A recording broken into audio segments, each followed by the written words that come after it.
Ever wonder why a caterer can nail a wedding for 200 people but still sweat bullets over one pickup order for a family barbecue?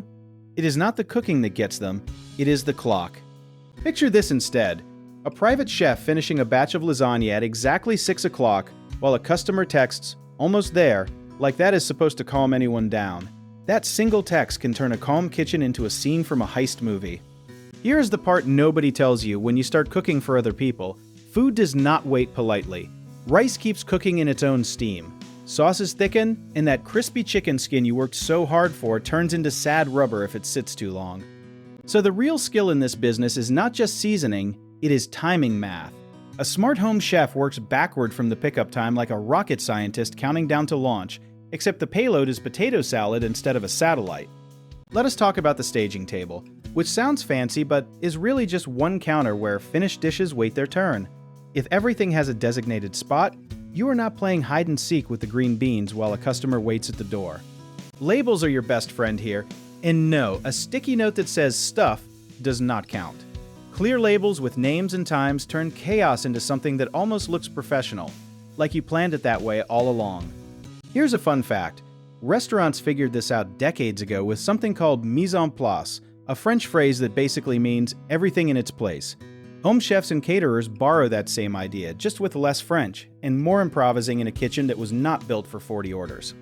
A lot of new chefs think pickup stress comes from cooking too slow. 9 times out of 10, it actually comes from packaging too slow, because nobody warns you that folding 40 containers takes longer than making the food that goes inside them.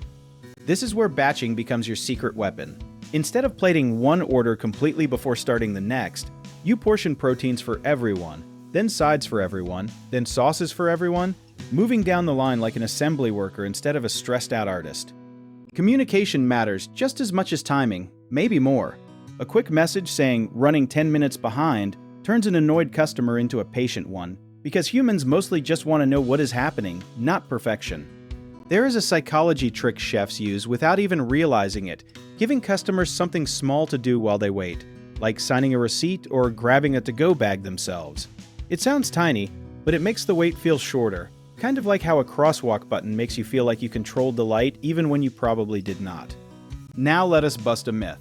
More staff does not automatically mean less stress. Too many cooks in a home kitchen sized for 2 people just means more elbows bumping and more chances for someone to grab the wrong container.